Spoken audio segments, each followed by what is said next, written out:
Welcome to another edition of the Sports One.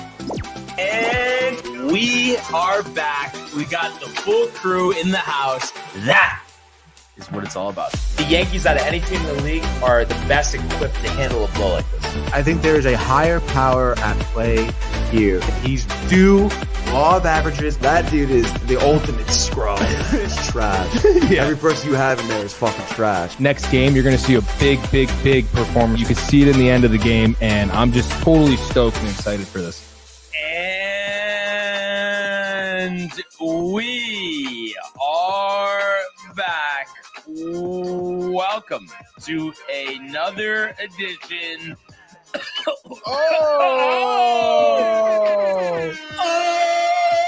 the Sports Port. And it's the Barnes and Tony Show. Once again, a thirsty Thursday. What's going on, brother? Not much, dude. Doing pretty well. Thirsty Thursdays. Obviously wish the Mets won last night, but hey, I mean, what are you gonna do? But you got a nice day ahead of yourself, right? Dude, yes. Feeling good off the Yankee win, get the golf tournament coming up, dude. Thursday Night Football and the Yankees later. Playing Baltimore. Should at least take 3 out of 4, if not more. So there's a lot to look forward to. And dude. Like we said, the hydration. I mean, that really is everything. And I think that is something, Tony, that is just so overlooked in this world. Everybody, I don't like the taste of water. It's boring. All right, so go pass out on the sidewalk because you don't like water. Like, like, what are we talking about here? Now, is Poland Spring your preferred brand? Is that what you normally get? So pretty much, I would say I actually don't care. And I really actually don't get too many water bottles. What it was is I went directly from home, didn't go to the office. We have the Crystal Rock there, so I always fill up the Yeti. Plus, right. I couldn't fill up my Yeti at home, but I had my coffee in there. Because I've just been doing the homemade cold brew. So this is what we were left with. And it was like, listen, water bottles, okay, sometimes seems a waste of money. But you know what? I mean, what is this, 3 water bottles? I mean, only $3. Come on. I think we'll be all right. Yeah, not bad, dude. I was going to say, though, definitely first time I've seen you with like a plastic water bottle. Right. Yeah. No. I'm always just filling up the Crystal Rock like 9 times a day, to be honest. Like it's 9. It's that many. How about dead nuts? Would you say you've been dead nuts with your hydration recently? Or yes, really? Dude. No, I do definitely, something what's what I'm looking for? Like making a point to maintain. Okay. Especially again, like when teaching's involved, right? Because Sacred Heart, they got like those water stations like scattered across campus, dude. So yeah, their jugs are plentiful. So definitely take advantage there. Because I mean, honestly, to me, there is nothing more annoying than like when I don't have water and I don't have access to free water, and then I have to go buy water. I'm like, this is a fucking waste, dude. Sometimes I leave the house in a rush in the morning, forget to fill my Yeti, and then all of a sudden you're stranded and you got to get some water. So yeah, definitely on top of hydrating, on top of keeping my Yeti full as well, dude. There's nothing like too when it's just like crisp, cold water, like just so like refreshing, dude. Yeah, and then you really take it to the next level. It feels great. And it's funny too. I know you're not going to agree with me because I know you love your donut in, but yeah, to me, the buying of the coffee feels like a situation. It adds up real quick. You know what I mean? So you have more than one a day. $10, 5 times a week. If you're just talking weekdays, $50. We're talking $200 a month. I mean, we're talking like $2,400 a year. Right, exactly. It's like, okay, there's a cost associated with making your own coffee. You're still saving a couple G's. I don't know. To me, a couple G's, put it in XRP. Why not, Tony? Like, it's just like, I feel like you can make a good home coffee. Now, you might not want to, but it's really not that hard either. No, it's not that hard. No, but you're totally right, dude. It is just a matter of applying yourself. And there definitely is, just doing it yourself when it comes to food, whether it be coffee or actual dinner meal prep, you're saving loads of money, dude. Yeah, see, which really is crazy. See, that's where I get lost. Yeah, I don't know. I've yet to find the thing to make that is not time consuming, right? Easy clean up, healthy, but yet tastes good. Yeah, I don't want to hear about the chopped meat. You know what I mean? It's like I don't know. I mean, you're asking for a lot, dude. You're asking for everything. You know, Healthy, tastes good, not time consuming. Kind of like Feel the Eights, right, with his wife. Yeah. Clearly, he's asking too much, dude. Speaking of their wives, we do have some comments. The wives, dude. Ernie in the house with the year starting off this episode. Right. He also says, good morning, TV, nice and effing early. Gets the juices flowing. Absolutely. And then Ernie with a little bit of a highbrow in us. Essentia is my favorite, LOL. He says, shout out to Costco for the win for the cases, dude. And he says his wife makes his coffee now. So every morning, but is gone. I don't know. I don't know, man. Maybe the fat fingers. I don't know. Feel the AIDS. Donna Lee here says, good morning, all. I bet she probably makes her own coffee. I feel like Donna Lee like percolates. You know, she's like a percolator person. And nice, I feel like with good coffee, like the drip into the coffee. They kind of get going a little bit. No, only before bed. That's what she always says. Only before bed. Then bye. I guess bye. Wife makes my coffee now, so every morning bye is gone. I don't know. Maybe he means that he doesn't buy the coffee. Like so, out. That must be nice, dude. Have a wife to make you coffee. But honestly, like she says she's a Keurig girl. Keep it simple. Respectable. But the thing is, Tony, the homemade cold brew is like really, really easy. I mean, it's literally you just fill up water, put ground coffee beans in the thing, let it sit overnight, pour it, done, clean it out, do it all again. No, that's nice. And then you could dial it all up because I know you need your milk and your sugar. But I just have it black, honestly. That's fine. I mean, listen, I guess I could handle black coffee if I really wanted to. Honestly, though, I feel like if I were to do black coffee, I would. Well, actually, no. I think I would prefer hot, regardless. To be honest. I don't know, hot. Especially, you know what I'm surprised with you, Tony, that you like a hot coffee, just because I feel like it just brings on the sweating. Especially in the summer, dude. Especially when it's like the air is transferring over in here. I mean, it's like, how do you? I mean, it's like, right? Aren't you like the Berks must be soaked? No? I don't know, man. It's something about It's funny because Mike once told me that like scientifically, drinking a hot beverage actually cools your body. Well, not if you're me. No, not if you're sweating through. Your clothes, speaking of which, dude, I was getting kind of warm and the AC's not even on. They have to turn that on. Ooh, they got to switch the system over. What are we doing here? Ernie can't do cold coffee. Come on.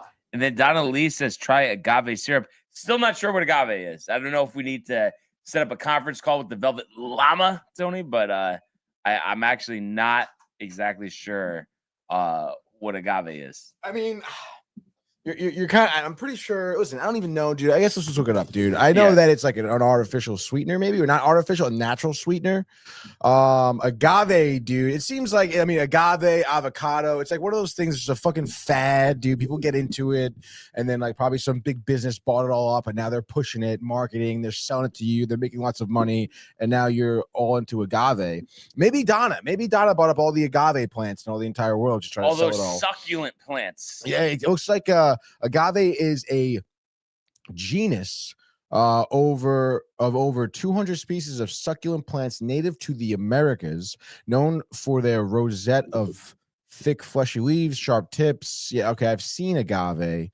What do we do? The sap of agave plants, especially the center of it, agave americana or blue agave, is used to produce agave syrup, Brian, and nectar. And Donna says that it is a sweetener that doesn't spike your blood sugar. So there you go. It is natural. Tony, maybe you want to, switch over from the cane sugar to the agave. Yeah, maybe. It's interesting. I guess I never really knew what it was because I have heard, like, if you go to fancy restaurants in Fairfield, the bartenders tell you they got agave and whatever beverage, mixed cocktail. So I guess maybe that's what they use that in alcohol as well. And it doesn't change the taste of what you put it in.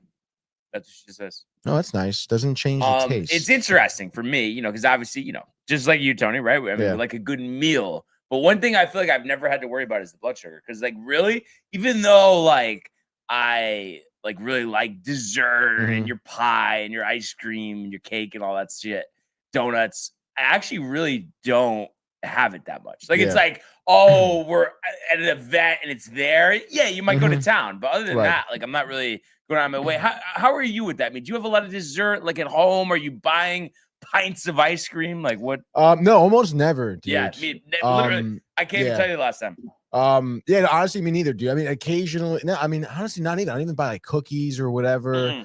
It's just like, again, if we're out or if I go to an ice cream spot, if I'm out at a restaurant, I get dessert or something like that. But yeah, the occasional homemade cheesecake. Yeah. Or if I'm home from Staten Island, you get the pastries. Right, but they're there. You're not going to the store and just like on your way dude. To have it. And even like, like growing up having the pastries in the house, it wasn't like all day I'm like picking at this, like I'm having pieces all day. It's just like every so often there'll be just a sitting where I have like, 2 pieces of crumb cake or something with a cup of coffee. Yeah. But like I never really go overboard with that stuff. So and even when I was in my like prime of buying coffee at Donut or Donut Delight or Tiffany's, I would really never get like the donuts or anything. Also, I feel like when it comes to me too, like if I have the option of like having more dinner or moving on to dessert, like I'd like 9 times out of 10, I'm getting more dinner. I'm getting that extra taco off the tray. I'm having another slice of my mother's meatloaf instead. I'd rather have that than like make room for dessert. Yeah, I mean, but if it's on the table, you probably have both. Right? No, yeah, I was gonna try. But that's why it's key. You don't buy it; it's not there. Yeah, like, what am I going out? I mean, maybe, but are we going out? Well, I feel like sometimes too, like I'll think about it, and it's like, oh, it'd be nice to go get Carvel right now, but then it's like, oh, but actually, like it'll feel a lot better like tomorrow, like if I don't do that. Right. And then Donnelly, blood sugar in check. I mean, all the agave. Early agave. Yeah. And then Ernie, Ma the meatloaf. I know that's from something. I don't know what. I have this conversation with all of the TC every day. Oh, you don't hear this show, this movie? No, I don't. It's from Wedding Crashers. Come on, you like Wedding Crashers, right? I do like Wedding Crashers, but I could not tell you one quote. Well, it's from Will Ferrell's lines. That's probably why you forgot it, dude. And then Ernie says, I'm not a sweets person, so I don't get desserts. Literally share the West, but won't remember. And like I said, like it's like I'm not making the extra effort to get it, but I'm not gonna lie, like it's like all there, like I'm probably going to town. But it's like I'm not buying it. It has to be provided. Second time Ernie's bringing up his wife. I mean, geez, what does she have a gun to your head, Ernie? What are we doing? Wow. We're really getting a little crazy over here, right? Like Rick's going off the rails, right? Feel the eights. Anyway.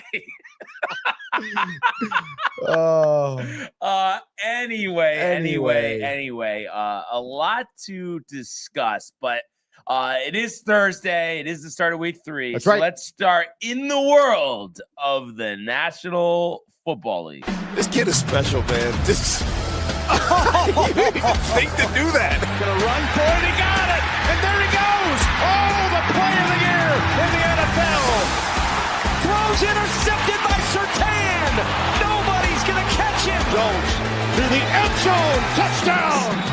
Quincy Williams leveling Murray. There he goes. Jamar Chase. Not yet. Touchdown Bengals. Stafford. Williams. What a hit by Budda Baker. Budda Baker just saved the touchdown. So today's NFL segment is brought to you by Velvet Llama, premium canned cocktails crafted by NYC bartenders with a playful spirit. Enjoy their award-winning espresso martini with Italian espresso and chocolate notes, the crisp Moscow Mule with Nigerian ginger, or the spicy margarita with organic agave and jalapeno. These ready-to-drink treats are made with the finest ingredients. Grab yours at velvetllama.com and ride the smooth wave with Velvet Llama. And Donna getting a chuckle there. Ernie saying she actually does LMAO. So, I mean, that sounds like your typical marriage, right? Yeah, I mean, exactly. Usually how everyone describes it. Anyway, Orchard Park we go. Start of week 3. Obviously when you have these standalone games, you're hoping for a good one. But I think if Josh B was here with us right now, I don't know if it's a corporate America or a Rick and Dave situation, but I think he would be very pessimistic about the Miami Dolphins, who come in 0-2. Their chances as an 11.5-point road dog on a short week in Buffalo. Tension between Tua and Mike McDaniel and Tyreek Hill. Dude. I mean, is this Is there any way you see, oh, maybe they like keep it closer? Is this the unmitigated disaster that it appears to be, Tony? I mean, I hate to be the guy that says it, but I guess I'm going to be that guy. I think this would be the unmitigated disaster. I mean, 11.5, I don't care. I mean, maybe the Dolphins can score 14, 17 points, let's say, but I don't know. I mean, the Bills are like a walking 30-point night for them, I feel, right? Like it feels like it, yeah. So, I mean, I don't know. I really can't see the Dolphins kind of even hanging in there. Maybe at halftime, it's like a 21-14, 14-14 or something. Stop. 21-0. 21-0. Oh, so it's the Jets all over again, really, dude. Yeah. Yeah, dude, it is. I mean, I don't really anticipate the Dolphins keeping it competitive. I would not be betting on the Dolphins at all this game. Spread, money line, nothing, dude. That would be a dumb move. I mean, I was thinking about laying off this one, but I don't know. I heard some stat too. Actually, Rick and Dave were talking about. I think somebody from BetGM or maybe like tweeted it out, and then they were talking about it. But it was like the Thursday night games, double-digit favorites. I forgot what the time period was.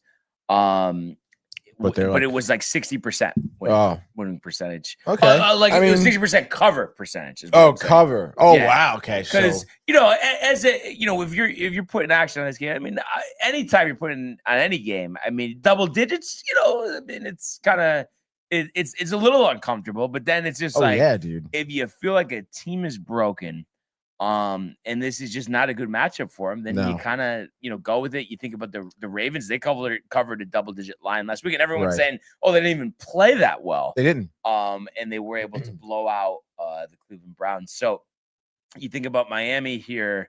I mean, it feels, I don't know. I just can't.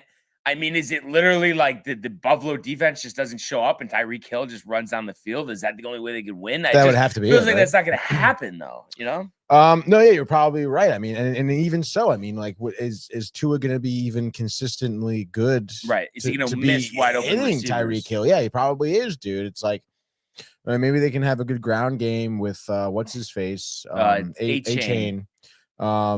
But again, I mean, I don't know. The Bills have a good defense. The Bills have a good team all around. Like, it just does not seem to be competitive. And I don't know. Like you're right. I mean, taking the spread here, 11.5, you're still kind of like worried. But I don't know. At the same time, it's like, in the bag.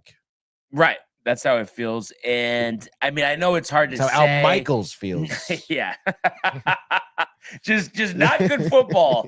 No, wait, was it? Damn it. No, it was Al that said to Kirk, I believe, a couple years ago with the Broncos when Russell Wilson was playing, I think versus the Colts. Mm-hmm. And he said something like, sometimes the football is so bad, it's good. You know what I mean? And then Kirk is just like, no. Oh, man. But yeah, it seems like it could be heading that direction. And I know it's hard to say bad is bad. I know we always kind of say stuff like that. But do you think is it any closer than the Jets game last week, or is it worse? Like, what do you think here? Because people, I think, probably think, oh, the Dolphins have more talent, but obviously the locker room isn't together. I mean, what do you think about that? Yeah. I mean, it was 20 points, right? Wasn't it 30-10? Something like that was the final score. Yeah. And I think it was 21-0 at half. I would say it's maybe around the same. I mean, yeah, maybe final score a little bit closer, but again, I mean, I think the sentiment, the feeling, the vibe around the game is going to be somewhat, around the same. I mean, it is going to be. I mean, boy, dude, that especially, I'm sure after like tonight's loss, like assuming they are going to lose. I mean, that locker room in Miami's got to be just. Oh yeah. Oh my God! I mean, you just cut with a butter knife. You can cut the tension. Yeah, I mean, I would say McDaniel, dead man walking before Thanksgiving. I mean, it feels like the direction we're heading.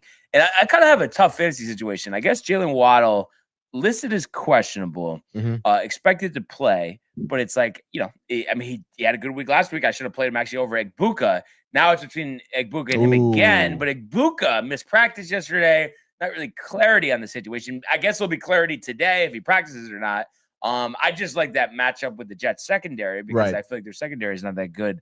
But Waddle also, I mean, even though like the situation in Miami is terrible, Waddle, is a really good receiver. So I don't know, like, what would you do there? It's like, if Igbuka has a positive sign today, would you go with him or would you go with Waddle if he plays?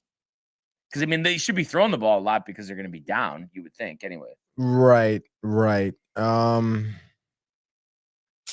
That's tough, dude. I mean, I guess I would go with Igbuka. Oh, yeah. Actually, I don't know. Because again, you're trying to. I am kind of anticipating Tampa to do well against the Jets, rather. So I don't know. Maybe like down the stretch, they're not really passing the ball as much. I don't know. Yeah, but then they could. But then they could be. Torch. I mean, I would imagine Baker would be just thrown all over the field most of the day. So yeah, I guess Igbuka. Why not, dude? Yeah, I picked up Rashad White in I think the TCA fantasy league. Okay, because he's like the smaller end of the timeshare with Bucky Irvin. Yeah, still getting like a decent amount of touches. Yeah. Mm-hmm. Yeah. Do you have besides? Oh no, he's not playing that. But I'm saying, do you have anybody playing tonight or no? No. Nobody. You have 5 leagues. You have somebody in every game, which is kind of nice for the most part. Yeah, anyway. That is dope. So besides the Waddle, if he plays scenario, I do have Tyreek Hill in another league, Josh Allen in another league, and James Cook in another league as well. So there are guys out there. So that makes it more interesting. Obviously, you go a couple shekels. It makes it even more interesting. But yeah, I mean, I guess, listen, I mean, obviously, we're hoping that this is a competitive game tonight, but it really doesn't necessarily matter because Yankee baseball, I mean, if they're up 10-0, I think I'm watching that over this. Are you like that with football? Even if it's like a really, really good football game, and obviously we've seen what's happened with the Mets bullpen, 10-0, 5th inning, Mets are up. And let's just say hypothetically, it's I'm trying to think of like a good matchup, but let's get let's say it's Bucks Rams. Okay. That's 10 up in the 5th. This game's about to start. What are you doing? Mets up 10 in the 5th. 10 in the 5th, but you have Bucks Rams. So Baker, your boy, versus McVay and it's Stafford. like this is it's like this week with like important games. Like this is and you're up 10-0. Up 10-0. Yes. I mean, I guess I'll be flipping over for kickoff, right? Like flipping over. Like maybe see like a couple drives, couple series. But obviously commercial break, you go back to the Mets. If it gets interesting, maybe I'll be hanging around for an inning, But like, I mean, just because of what you've seen out of the bullpen this year, I mean, it's like, do not like 10-0. Like you're literally like, I mean, this isn't over. Like, is that what you're thinking? Or I mean, I would say a 10-0 spot, Brian. I feel like I would hope I would have confidence in the win. I feel like I would be okay with the win. Yeah, I'm just I just always want to see it through because I mean, look at the Yankees the other night. Right, but you're not 10-9. No, true. But I'm just that's what I mean. Like if it like for you, Yankees 10-0 game is on. Another football game is on that you want to see. Like you're not going to flip over to it though. At least commercial. One TV. This is in your basement. There's not. That's what I mean. Like you're going to flip over. But then like are you? But like it's commercial in the Yankees game. You flip over. Yeah. Are you like sticking around or like are you looking at the watch 30 seconds? Go back over to the Yankee. Go back over, and then I would put it on my phone. No, you can't. That's not the option. It's not an option. Not the option. Not an option. It's the Yankees. Yes, I'll live without the football game. And it's funny. But that being said, I love watching football. Mm-hmm. But it's just like it's just the Yankees, So, but is that stemming from almost like what you were asking me, where it's like, ooh, like Devin Williams coming in the 7th, you give up a bunch? No, it's not because of that. I love watching the full 27 for spring training, Tony. I just enjoy it. I don't know what to say. And Ernie says he's got Cook playing. And he was great for fantasy last year. Has had a good start to the season so far. So if I imagine he would have a big game tonight, especially with them running the ball late, you would think. Of course. And then John Pollock here says, my Tigers are pulling a Met. I'm nervous about the lead in the division. Yes, we'll make the playoffs, but it would be nice to get a bye. We play the Braves in Boston and Cleveland again. Oh my God, we cooked. But I mean, I don't know. I mean, what's the situation with we should look that up, but in terms of how many games ahead of Houston they are, because I know Houston keeps going back and forth with Seattle for that division. Seattle had been hot, but just lost after 9 in a row. And then good morning to your mother. Good morning, Mom. Are you sure about that? Yes. You want to bet? Kind of sure, but no. I don't think so.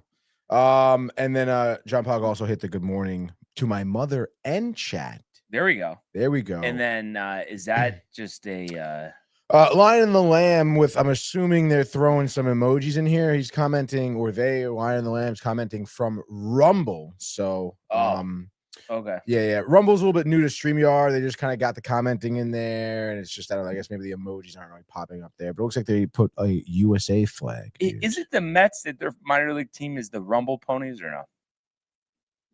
Yeah. Look it up. The Rumble Ponies? Yeah, there's a team, Rumble Ponies. Baseball, just put. Binghamton. Yeah. Wow, Tony, I know your farm system better than you. I mean, what's going on there? Is that new or something, dude? Is that a new thing, dude? Is that a new thing, dude? Binghamton? I guess I've always only referred to them as Binghamton. Have you been to Binghamton? No, never. Where is Binghamton? It's in New York, yeah. It's like, I mean, it's not a great town, dude. I'm pretty sure it has one of the highest suicide rates in the country. Yeah. Okay, so Binghamton. is it just there's nothing around? There's nothing around because I knew some people who went to Binghamton University. And are they still with us? Or? No, yeah, they are, thankfully, but it is like very small town. The college itself, I think, is like some type of engineering school. So you have a bunch of like, mathematical geeks under high pressure, and it rains a lot. So just not great, I guess, dude. You could say it's like Pebble Beach in the winter. Yeah. Like, what are we doing there? Let's say that. Yeah. Pebble Beach, dude, in the winter. I mean, it's cold in the summer. I mean, how's it in the winter, right? Yeah. Standings. That's right. We were looking at what the Tigers. Yeah, so just go to the regular standings. My computer, I opened up a bunch of tabs and it's like 1996. Well, let's not get started about your poor computer, dude. Okay. Yeah, I mean, okay. Looks like Detroit. What do they got? 85 wins here. They're 2 less losses, so it's 4.5, like you said. Yeah. Oh, but that's he's just talking about for the second bye though in the American League. That's what he was. I see what you're saying. Yeah. But they'll be fine. But honestly, at the same time, I know I'm saying that, but then again, I could see why he's nervous. Yeah. I mean, are you in Fenway? I don't know. I feel like Boston down the stretch, the injuries, Roman Anthony dropping 2 out of 3 against Cleveland right now. I don't know, dude. I feel like that's not a bad schedule, right? Well, I mean, 2 out of 3 against Cleveland is bad. But no, I'm saying like at Boston, that could get ugly. That could get ugly in Boston. Jack Flaherty. Could get hammered. That's true. In Fenway, and he likes our hats, by the way. Oh, thank you, dude. Nice hats. You golfer, John? Are you a golfer? I feel like he said he has. I don't remember, to be honest. It's been a while. But it's funny, somehow we started talking about baseball. But yeah, so I guess we might as well strike up the music here and do a 1-game NFL pick segment here. Let's go. Thursday night football. And we have the Miami Dolphins at the Buffalo Bills. The spread 11.5 in favor of the Bills here. America expecting the blowout. Al Michaels expecting the blowout. And I am expecting the blowout. I am going to say this could get Mike McDaniel fired. Like if they're shut out, which maybe it's not a shutout, but it's an embarrassment. And I think it literally is 45-10. Josh Allen, well, that's funny. He said 45 at the same time. But I think Josh Allen, 5 touchdowns, 3 in the air, 2 in the ground. Bills run for 250. Pass for 300. McDaniel, tarmac, done after the game. Bills and the over. Yeah, dude. I mean, this should be no surprise to anybody. I'm going to be piggybacking off of that, Brian. Like you said, too, as well as most of America, I'm sure. But yeah, Josh Allen, broken nose or not, dude, the grit, never backing down, making an example here. I'm sure Buffalo wants to tell the entire world they are at the top of their division, which they are. I mean, it's going to be, it's over, dude. You say by 45, sure. I guess I'll give it maybe a little bit more leash here. I think Bills 37, Miami 17, and maybe that's just because Buffalo, foot off the pedal a little bit towards the end. But obviously, Bills victorious. Bills over spread all day, every day. Let's go. And just like that, that is your one game NFL Thursday Night Football pick segment. So we'll see what happens. And then John saying that he can watch golf, but he can't play golf, which is kind of funny. And then we also had Michael in the building says early bird gets the worm. Zach Wilson coming in for the. I thought we were past that, Michael. For the win, big upset. And then also he says McDaniel's not getting a ride home in the airplane, which is what I just said. So we were definitely on the same page as far as that's concerned. So yeah, let's see what week 3 has in store. But if it's a bad game, at least we have the world of Major League Baseball. It's deep to left. It's 700. Albert Pujols. Yeah, what a play! Stop it, Tony. Yep. And Alonso cracks one of the Mets win the ball game. Out of sight. And it works at 100 miles an hour. 14 strikeout. Too deep to left field. There it goes. See ya.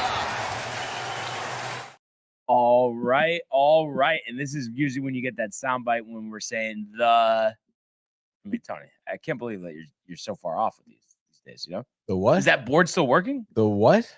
Who won last night, Tony? What are we talking about? What are we doing? You ever coffee, dude? Yankees and then win. This is when you go, no coffee yet. No, I got the coffee right here, actually. Oh, you do? Dude. Yeah, I guess I really kind of neglected it, though. Wait. Don't it in or no? Yes. Okay. Yes, don't it in, is it like, do you ever make it yourself or no? Like, do I ever make coffee myself? Yeah. Rarely. Very, very rarely. Honestly, if I am at home, I normally make tea. Okay. I'll make a cup of tea. And then, is it a pound of sugar at Donut In, or like, what do you tell them? Light and sweet? No more light and sweet. Just regular sugar. How many spoonfuls though? You think 6, 7?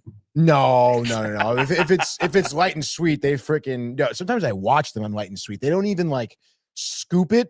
Like they'll put the spoon in the sugar container and they'll just drag in sugar. Yeah. You know, and so it's not even like, oh, it's a teaspoon each. It's like fucking just avalanche.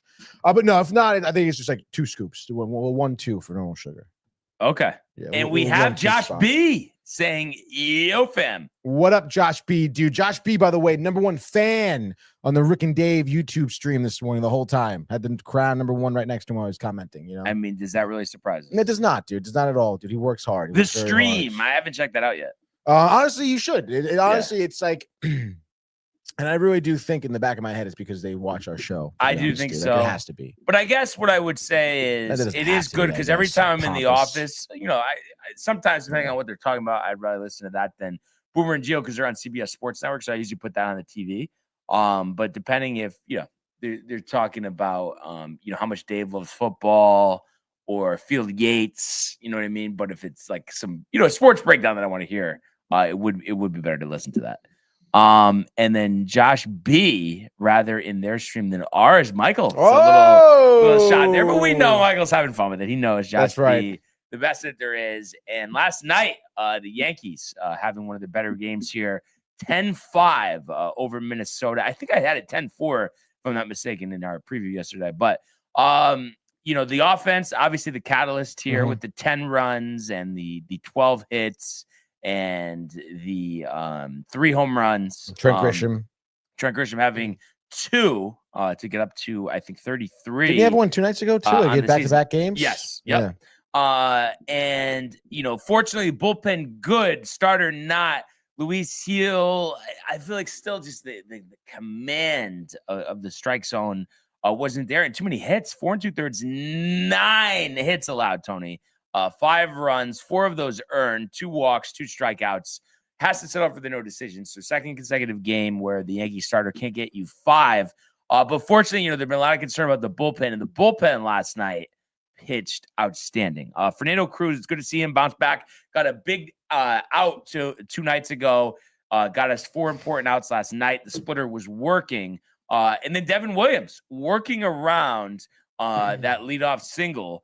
and then striking out the side. So Devin Williams, I think it's 4 straight scoreless appearances. And let's face it, I mean, right now, recently, I mean, luckily Luke Weaver also had a scoreless inning last night, but he had been struggling. Like Devin Williams was almost like, second on the totem pole the way he's pitched recently. So great to see it. I mean, when that change is working, it's great. I think the key is he needs to locate the fastball, because when he doesn't locate the fastball, people just wait on the change and they're expecting it to be out of the zone so that he just walks people. But when he's dotting corners and getting that fastball, we've seen it up to 96 this week. So that's important. And it's still like, yes, come playoff time, Devin Williams in the game, red alert. But I mean, the stuff is there. So we just hope that, he could be that guy for us just for this postseason run. And then he can go, make 5 all-star teams in a row and win the reliever of the year award in Pittsburgh, as far as I'm concerned after the year. But we mentioned Weaver, and then you thought they were going to have to go to Bednar, but Bellinger with that insurance 3-run homer to give the Yankees a 2-run homer, but to make it 10-5.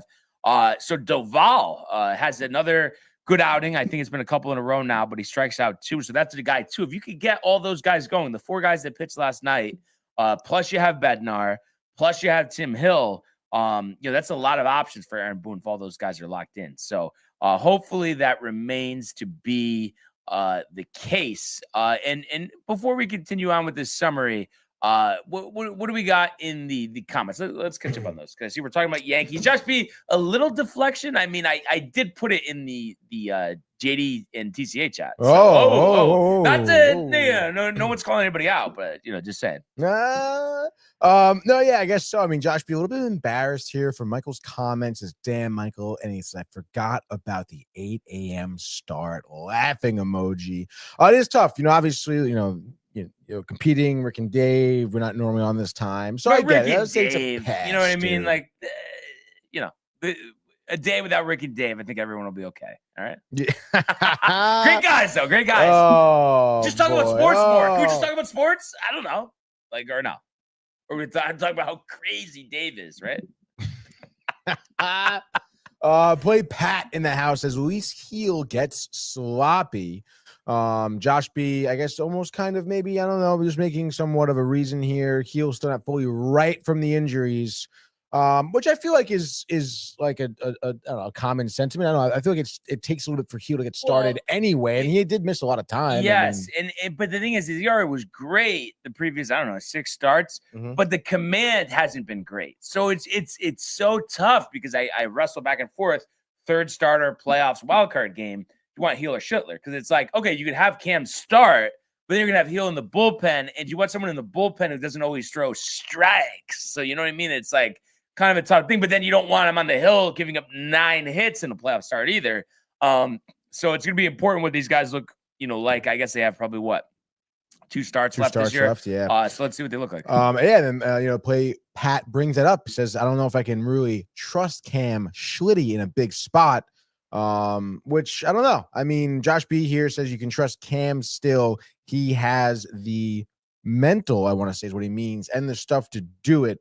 Play Pat then says Doval hit 101 last night, looking unstoppable. We need to get him right. Yes, Doval being right would be huge. And then Ernie with I guess throwing a little scud, dude. He says he'll be fine. Derelicts, gotta relax. The derelicts are like the doubters, the negative Nancy's. Well, no, but it's like, I don't know. Vagabonds. I don't think, though, being a little nervous about Heel is unwarranted, because it's like playoffs. I mean, you can't be walking people. You know what I mean? That's right. It's like I only had 2 walks last night, but he did give up the 9 hits.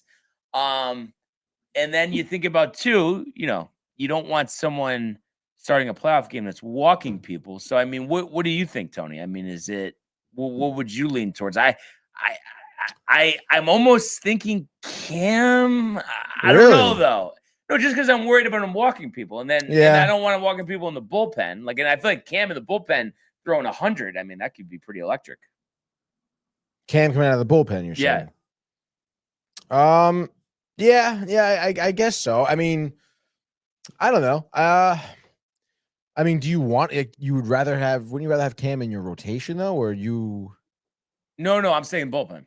You're saying bullpen, even though Heel, it just because of the, you know what I mean. I think the bullpen equally as important as a starting pitcher. Right. Okay. And then so it's like, yeah, you could start Cam, but then is he just gonna be mop up duty? Like we can't put him in with runners on. You know what I mean? Yeah, no, I guess you're right. I could see Cam being really good in the bullpen. Yeah, so. no, yeah, I guess that's. But let's see what these next few starts look like. Yeah. We had some time, dude. Yeah. Play Pat here, gonna get a kick out of the derelict my balls. Another movie reference I'm sure Brian does not get. Chinese. Donna Lee saying good morning to Josh. Good morning, Josh. Yeah, happy to have you in here. And then I guess Goon Collector over here says be more worried about the Mets. They're not looking too good with their $1 billion acquisition with a B. Wow. Tony really taking it on the chin today. Usually it's everyone talking about that Yankee hat. That Yankee hat, dude.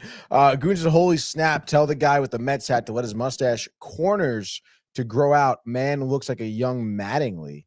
All right. I mean, I like Don Mattingly. You know, I was impressed. Maybe finally our TikTok viewers are showing some strength, Tony. I was fully expecting because I saw the short yesterday, obviously picking the Mets over the Padres, and I bless you. And I thought for sure I would have seen a couple in there. This aged well. Yeah. And it's like, what do they only do that for me? Like, it's just like, come on. Maybe they feel bad because the Mets, I mean, obviously been going through it. Who knows? Beep effing beep. Ernie says. Yep, that's right. Anyway, so other than Heel, pitching was great. Good to get the series win. And the offense was early, often, and nice to have a fellow Yankee fan in the building. He lives in Brooklyn. So thanks for joining us. I don't think he's joined us before, unless he's changed his name, right? Oh, Goon Collector? Yeah, I don't think so. But yeah, so you had 1, 2, 3, 4 players with multiple hits last night. Starting at the top, Trent Grisham, you mentioned it quickly, 2 for 4. 2 home runs, so a career high 33 home runs. First time. He has the most homers, so welcome to the party, but the most homers in the majors, Tony, since August 20th. So it's just been unbelievable what Trent Grisham has done this year. And again, in the chat last night, we were having the conversation about Grisham, and it almost seems like I am I don't know, maybe Josh is with me. I don't know if he really commented on this, but I'm of the mindset, and I know we've talked about this before, that I love what he's doing. I would love him for 3 for 45, but 5 for 90, 5 for 105. I just think it's a bad contract. And I like the prospect of playing Dominguez all the time and bringing up Spencer Jones and then focusing our free agent efforts on Cody Bellinger. And I know we've kind of talked to us before, but even as he gets better, and who knows, he could go on a bender here and almost hit 40 home runs and be good in the playoffs. All of that, I don't care how well he does, because I think that as he keeps hitting home runs, the dollars keep going up. And I don't think it's the right move, despite how good he looks. But then you wrestle with, well, he's producing for us. We're just gonna toss him out the door. I mean, what do you think? Yeah, it's tough, dude. Because I mean, you really don't. I mean, because he is producing for you, you can't throw him out the door. I guess that would be kind of. But dumb. I mean, is $100 million the right move for a guy who's hit under 200 3 times? No. But then again, if the Mets signed him, you'd be happy. I mean, I guess so. Our outfield is, like Jeff McNeil. Marte's a big question in the outfield. Jeff McNeil's aging. an infielder. Jeff McNeil has been okay, I guess, in the outfield. I mean, but he shouldn't be out there. No, he really shouldn't be out there, I guess. Again, he's come some leaps and bounds. I mean, it's not Stanton he's a better center. No. But he is better at second base, know? Right. I mean, I don't know. I mean, but again, I mean, if you're going to pay for right, like you get a little nervous though. You would get a little nervous, but also it's also like you kind of have to start him. It's not like, I can. Oh, well, yeah, you would start him. You would have to start him. Of course, you start a guy who's almost going to have 40 home runs. Yeah. So I don't know, man, but I don't think the Yankees should have get another contract like that. Like, right. No, that's what I'm saying. Yeah, because it feels like it's a career year. Yes. You know what I mean? And exactly. It's not to say like he hasn't put in the work, he hasn't improved, and that he could keep this up. But I don't know. I don't know if I'd want to make that bet. And I mean, is it Ernie's saying 2 for 30? But I mean, I feel like that's is he going to take that? 96? I mean, what what's the absolute minimum he's signing for? I don't know, dude. I mean, 2 years seems like no way, not it's 2 enough years. at all. No 3 way, to dude. 4, At most least likely 3. 4. Yeah, He's 28 years right? old. I mean, I don't know, like 4 for 80, maybe. Yeah, right. 4 yeah. for 75. And you wouldn't be surprised if it's 100 though. No, yeah, exactly. Yeah, 100 sounds about right. Like, you know, Yeah. like that's 25 mil a year. Yeah. So like Such a tough call. But then it's like, but then like also too, Tony, does it change? Like he just slugs like 700 in the postseason. It hits a couple walk-off home runs. Then are you like, maybe we keep him or no?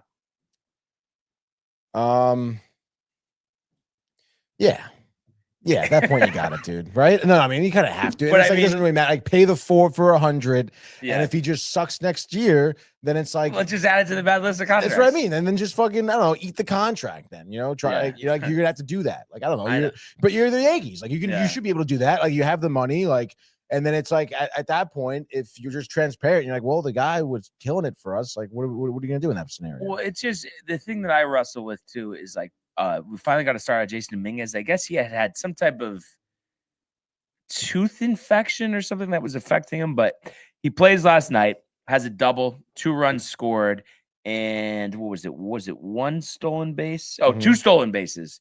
I mean, absolutely flies on the base pass. Right. He's 22 years old. Yeah, it was good. I don't want him to be a 4th outfielder next year. I want him to be playing 162 games. Right. So, And it's like, yes, Bellinger can play first, but then it's like, don't you think Bellinger is so good in the outfield? He's a waste at first base. I mean, I don't know. I wouldn't say he's a waste at first base. I mean, he's also a good first baseman, I feel like he's the best outfielder on the team, though. So yeah, arguably. I mean, no, but sorry, I mean, do you think Dominguez could like develop into a better one? Josh just had a panic attack that you suggested that. He's Really? I think it's because he used to play first base. But me and him have been having this debate the last couple of months. He's and I think we've talked about this, but he's so nervous. He doesn't think Aaron Judge could be a good first baseman. I mean, is that crazy or no?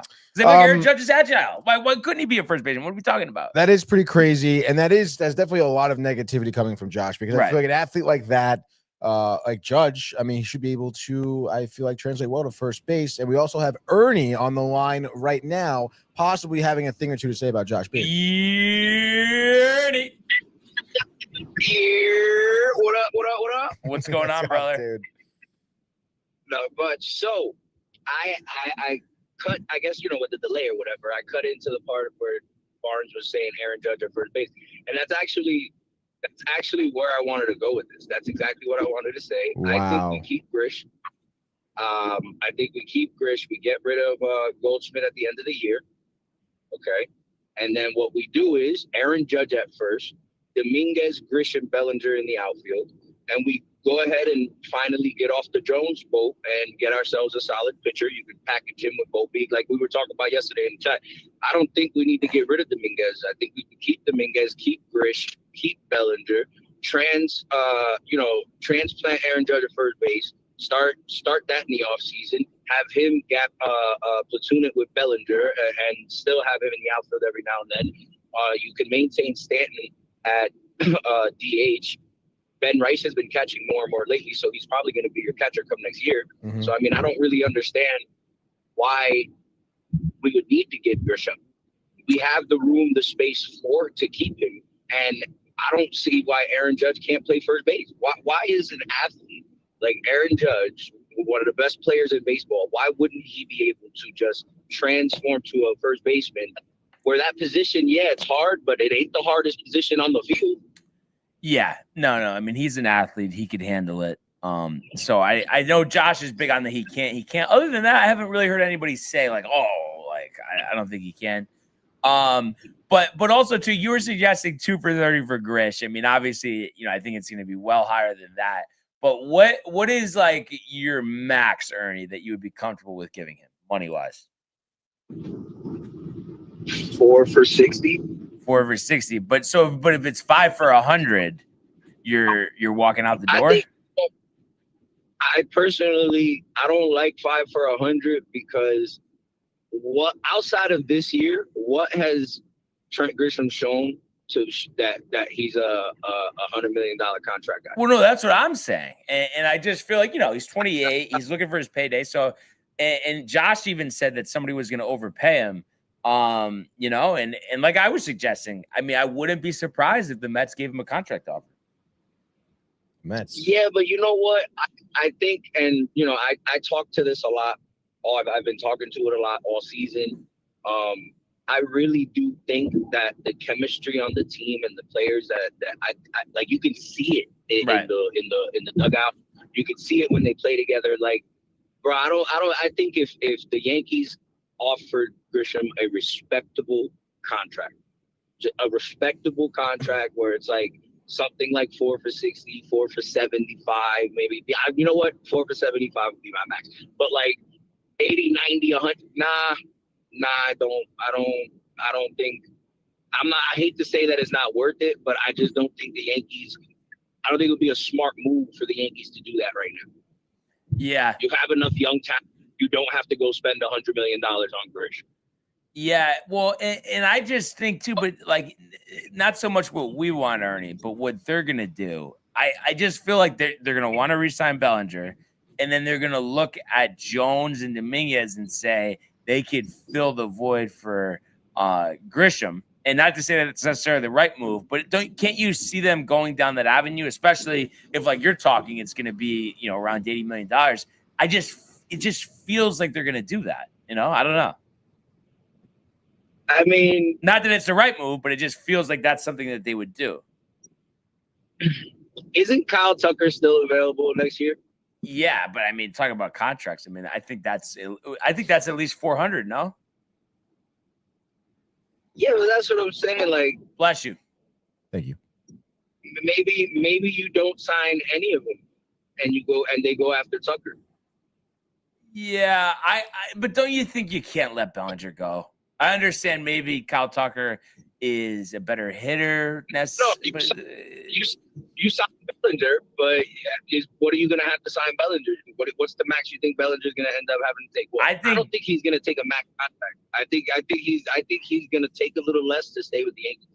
But I think he's like similar to like almost what Carlos Rodon's contract was, right? Like, what was that? 6 years, like 130 million, something like that. I was gonna say, is he a $200 million guy? No, I don't think 200. So yeah, it is.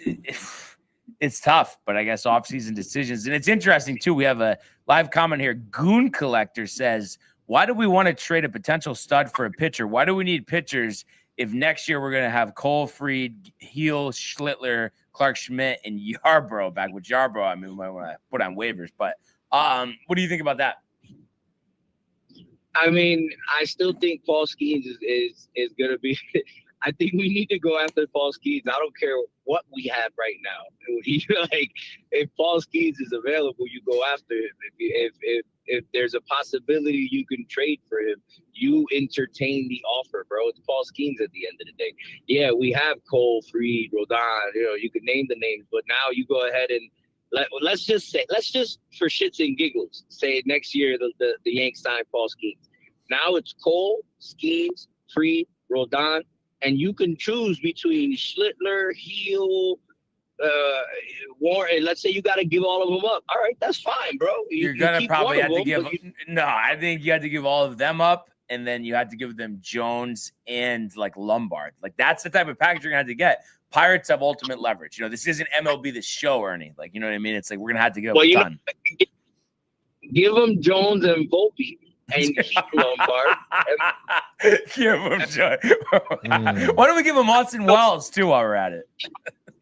Hey, throw it in. Get in there, brother. Go to Pittsburgh. Like, hey, give us Cruz too. You take all of that. Give me Cruz. Give me Cruz and Skeens for our entire farm system. Go ahead, take everybody. But you know what it is? You know what I'm saying, though, Paul Skeens? Every other team wants to trade for him. So that's why us, like, giving him Volpe, Wells, like, you know what I mean? It's like it's not going to work like that. Yeah, but you also have to think, right? Right now, the Yankees have one of the greatest problems that a sports franchise can have. an immense amount of talent and not enough space. Right. So, yes, other teams are going to offer what they offer, but if we can offer Pittsburgh Lombard, Jones, or Volpe, Jones, or hell, even Dominguez and Jones, and go ahead and try to steal Paul Skeens away from Pittsburgh, I mean, we have, yes, they do have the levers, but we have the talent to be able to pull off a massive deal. In all seriousness, I'm kind of curious what Tony thinks about this. So I think a Skeens package, Tony, okay? Mm-hmm. Dominguez, Jones, Lombard, Schlittler, and like Wells. Like, don't you think it's going to something like that, if they even want Wells? But a lot of people like our catchers, so. But right? I mean, isn't it going to take that at least? Yeah, at least, yeah, dude. Yeah. And would you really have a problem with that? No, I wouldn't. No. But Exactly. I don't even, but to be honest, Ernie, I don't even know if that's still going to be enough. I just think like our farm system for them isn't always the most attractive. I know we've done deals with them before. I don't know if they're necessarily going to want to do it.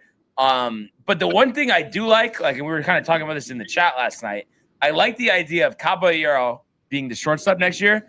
And then if we keep Dominguez, having Caballero, Dominguez, and Jazz all wreaking havoc on the bases, we'll break the team record easily for stolen bases in the season. And I just feel like that'll really take our offense to the next level. You could have that many guys stealing bases. Well, that's why I said it. I was like, look, I mean, in a perfect world, we keep Caballero and he becomes our starting shortstop. I mean, what is the biggest problem in having a very good defensively, okay offensively, but is going to steal you 50 bags a year as shortstop? Why would you frown at that? Yeah, he's not like he might not give you Jeter-esque numbers, but nobody's going to do that. And I think maybe I've been saying this for a little while. I think this is the reason why we've been struggling at shortstop, because they're looking for another Derek Jeter, and it's just it's impossible to get one. So it's like you just gotta get people who are competent. Like we talk about Jazz all the time, right? All right, Jazz Chisholm overall, his numbers in the league, blah, blah, blah, they don't stand out. But at second base, right, he's one of the best second basemen in the league. Right. So at shortstop, I don't need a shortstop that's going to give me 30 home runs, 40 home runs. 100. No, I need a shortstop who's going to give me 20-80 with 30, 40, 50 stolen bases and a good glove. Like that's what you need at shortstop. Like you don't need a massive amount of, you don't need all these Lindor numbers. Like, yo, those are one-offs. Like at the end of the day, like not everybody's Lindor, not everybody is Ellie. Like what they do is the reason why they are who they are. Like you can try to hope that you land one of those, but just get a solid shortstop, build a solid infield, and everything else happens. I mean, Derek Jeter wasn't Derek Jeter until the end of his fucking career. So like, you know what I'm saying? Yeah. No, exactly. No, I like it. And I like Big Man at third. And I know people were kind of complaining about his offense, but I think full season in New York next year, as long as he's obviously starting from day one, I think he'll be better. I think it's just an adjustment period. And I just love the plays that he makes at third. So, I think we're in a good spot. It was big to get the win last night with the Boston win as well. And just focusing on winning most of these 10 games and then that wild card game at home and let's go. I can't believe we're this close to the start of the playoffs. It's exciting. It's extremely exciting. Like I said, I could care less about these next upcoming games. But like obviously you want to secure that top wild card spot though. I think that is important, Ernie. Like we got to have that, right? It is important that you want to lock that top wild card spot. I get it. I 100% get it, and I agree. But what I mean is everything that has happened is going on, whatever, throughout the entire season. I've seen what I've needed to see to believe that we have a shot to make a deep run. Yeah, I've seen what I needed. It's everything else can argue the semantics, but what about this? But what about this little detail? What about this? Y'all can worry about all the little details you want. I have seen the majority of these games. I have watched the ups, the downs. I've seen it all. I believe this team can make a run. When they're playing good, nobody is better than this team. And right now they're playing good. Right. All right. Everybody could be upset about what happened to Detroit, but the first thing that everybody said before these 12 games, before this stretch, was, oh, well, the Yankees got to win at least 2 out of the 4 series. The Yankees got to win 3 out of 4 series. Okay, cool. Guess what? We might have dropped a couple games and it looked ugly, but we have won every series but the Detroit series that people have asked. And we're continuing to win series. We drop a game here, but then we go ahead and win the next 2. We drop one, we win one, we win the next. It's like, bro, like, calm down. What more do you want the Yankees to do? Sweep every single series, bro? Not every, but like, relax. Yeah. They're winning. No. Well, yeah, exactly. No, exactly. I agree with you wholeheartedly. And I like that the bullpen stepped up last night because I think they will turn it around as bad as they've been. I think they are turning the corner. So, yeah, on to Baltimore. Definitely pumped. So, and can't wait for the postseason. So let's go. Great call, Ernie. Really appreciate it. And we'll talk to you soon. All right. Absolutely. I got one last thing to tell you before yes, I go. Sir. I want to ask you a question. I'll hang up and I'll hear what you guys think. What do you got? Why don't in the offseason they bring up Lombard and allow him to compete for third base and shortstop and see what happens there? All right. I want to hear your thoughts there. All right. So that is the great Erndini. And I would say just as far as that goes, Ernie, I think the biggest reason is, naturally the Yankees have just always done this with all of their prospects other than Volpe. The one guy we got to rush through ends up performing the worst. How ironic is that? But yeah, they like to take their time.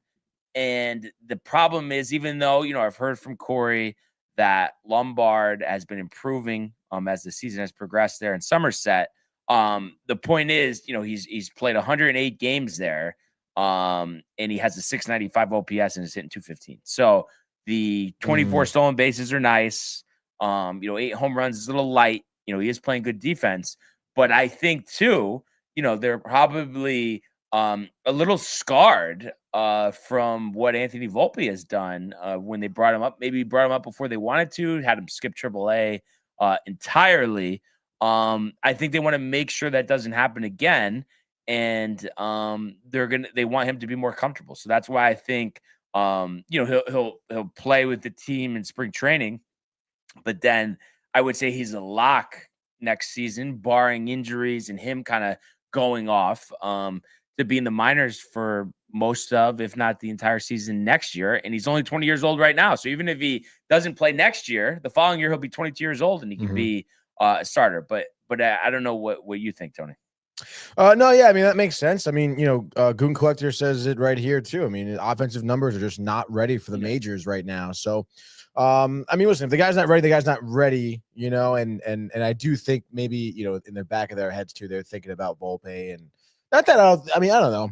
Volpe, when he came up to the majors, he was impactful. I remember when he made his debut, big deal, and I feel like he played well, but then he hit 207. And then it's just he win a Gold Glove, but he hit 207. Went down into this slump and has just really never been able to pull himself out of it. Yeah. So that's got to be in their heads. Yeah, it does. And it looks like Goon agrees with us. He says Lombard by 2027. Yeah. Did we miss anything else? I guess just Josh B asking about Volpe. Yeah, I think Volpe, Savannah Bananas next year. I think that sounds right. Honestly, yeah, probably. Class A over Skeens. That's what Goon was saying. Is he going to be in jail? That's what he says. If the gambling thing does get thrown out, because he thinks that the Yankees need a closer, not a starter. I like. He said opener, but I'm guessing he meant starter. Yeah. I would assume that too. But I'm good with Bednar, and then we'll have Duvall. You would think Jake Bird can make the major league team next year. His Yankee tenure hasn't exactly gotten off to a good start. But then Weaver, I thought it was a lock that we re-sign him. He's a free agent. You got Fernando Cruz for another couple of years under control. He'll be back. So yeah, it'll be interesting. But I don't think they're going to get Class A. I would say, unless it's pennies on the dollar. Yeah, no, which I don't know. You would think it's. His value is dampened a little bit, and I guess we'll see with the gambling thing. I don't know. It doesn't seem like the gambling thing is going to get thrown out. Right. But actually, I will say though, if it's like a suspension and he's back, and it's cheap, like it's like when we got Chapman. It's kind of sick. Obviously that didn't end up working out, but you know what I mean. I'm always for like a guy has some off the field concerns, but he gets cleared, and then getting him pennies on the dollar. Why not? It seems like Goon Collector is anti Paul Skeens. Yeah, which is interesting. Well, it just you lose the whole system, and then sometimes pitchers injuries, you never know. But that's why I want to trade for him right now before there's too many innings on that arm. No, yeah, I totally agree. I feel like now would be the time. You don't want to get this guy on the back end of his career, and it's just like he's just not the same. I mean, not that I'm already brushing him off. I mean, the guy's obviously young and have a long-standing career. In any case, Goon Collector does say we also didn't treat Volpe like a rookie. Treat him like he was always been a mainstay roster piece. We treat Dominguez and Rice like rookies, and they've excelled even though they were rushed early. No, I think I kind of agree with that. I mean, I feel like again, immediately Volpe, Jeter, like that would like they were talking about Jeter, the Jeter throw, the Jeter plays. He grew up, he was idolizing Jeter. He's the next Jeter, So I mean that was kind of tough. I feel. And then Josh suggesting Cobby 2026. Yes, I love it. Still 50 bags again. Like I said, let's set that team record for stolen bases. Love the element that brings because everyone talks about home run. Good guy stealing bases left and right. I mean, you're just gonna need some ground balls, some sack flies, and score some more runs. So I absolutely love that, Josh. He says Volpe the backup. Yeah, if that'll work, but I wouldn't mind him off the team, especially if he could help us get someone else. Skeens is wonderful. I'm not willing to get fleeced for him. So, and like I said, I just don't think we're even going to have the opportunity with that, just given what our farm system is. But correct. I guess we'll see. Other than that, just wanted to mention Judge 3 for 4. So he's been heating up, average back up to 329. So you love to see that. 2 homers away from another 50 home run season. He also had 2 runs scored in his 12th stolen base. Cody Bellinger, what do you know? 2 for 4, 3 RBIs. I believe his 29th home run of the season. So he's closing in on another 30 home run season, which is great. A lot of people question, can he hit 30 with the Yankees? Clearly has after only 18 last year. Goldschmidt, good game, 2 for 4. And then other than that, I guess Ryan McMahon had an RBI single. So now it's on to Baltimore. It's Max Fried and Cade Povich, a national game on FOX tonight. I believe it's a 7:05 or 7:15 first pitch there at Camden Yards. So 4-game set. I know the Orioles have been playing better since a disastrous start, but I think this is a series where at minimum you go 3 out of 4 here. That should cement you for the first wild card, and we've seen Toronto just sweep Baltimore. So I think they will be able to take care of business just fine. They've always played well at Camden Yards. That is for sure. So they're looking at this series. Free Povich tonight, Warren versus Rogers, who has pitched well, Rodon Sagano, who's pitched well against us, but not this season. And then you get Schlittler on Sunday versus Bradish. So I think it lines up for the Yankees. We'll talk more about the game tonight in a second, Tony. But unfortunately, yesterday at Citi Field, Jeremy Schatt. Oh, geez, we're talking about the Mets now. Okay, Yeah. Dude, I forgot. I know you're gonna crack up. I mean, I don't know. Dude. I just thought it was the Yankees. Oh, 1 second. My God. Oh, right, dude. Yes. All right. So yes, the Mets did drop a game yesterday to the Padres. In a pretty gut-wrenching loss, just because it just felt like the Mets were, always kind of in it in terms of coming back here and actually stealing the lead, I think twice, right from the Padres, because they were down multiple times in this game, and they were, taking the lead back here from the Padres, but ultimately it was the Machado grand slam off of Peterson that really put the nail in the coffin, made the game seem out of reach. But in any case, scoring started off early, top of the first. Sheets, sack fly RBI after a couple hits given up. Tatis scores, the walks, the problems. Yes, 1-0. Then Alonso makes it 1-1, solo shot bomb of the first. And then what is that, dude? Come on, man. Where's this ad? You're stupid. You guys probably can't even hear it. I was going to mute the site, though. In any case, that made it 2-1 there for the Cronenworth single with the RBI. Marte with the homer in the 4th, tie it up again at 2-2. So that's twice, the Mets kind of came back early, answering the bell here because of what, Peterson was giving up. But as I said, that 5th inning was kind of that nail-biting situation where it was just like, Peterson just wasn't looking great. And then, of course, lead off, Cronenworth hit by a pitch, runner gets on. And then, Diaz bunts Cronenworth over. Tatis walked, doesn't even fucking matter. Runners first, second, 1 out. Arise reaches on an infield bunt to third. Just wasn't getting the ball over in time. It's, tough play there, obviously, for Vientos. But in any case, bases were loaded, and then, Manny Machado up at the plate. I think his second career grand slam, curveball that I guess Machado kind of went down for, but it just, Peterson all night just didn't have great stuff. And obviously that made it 6-2 at that point. Peterson was kept in the inning, ended up getting out of the inning afterwards, but obviously damage done, 6-2, Brian. And then again, Mets try and battle back next inning. Soto with a solo shot makes it 6-3. And then even in the seventh here, Alvarez, the homer, makes it 6-4. You're thinking 2-run game, 2 innings left. Unfortunately with Stanek, of course, dude. But again, Stanek. Dude, oh my God, he's so fucking bad. And it really is annoying, dude.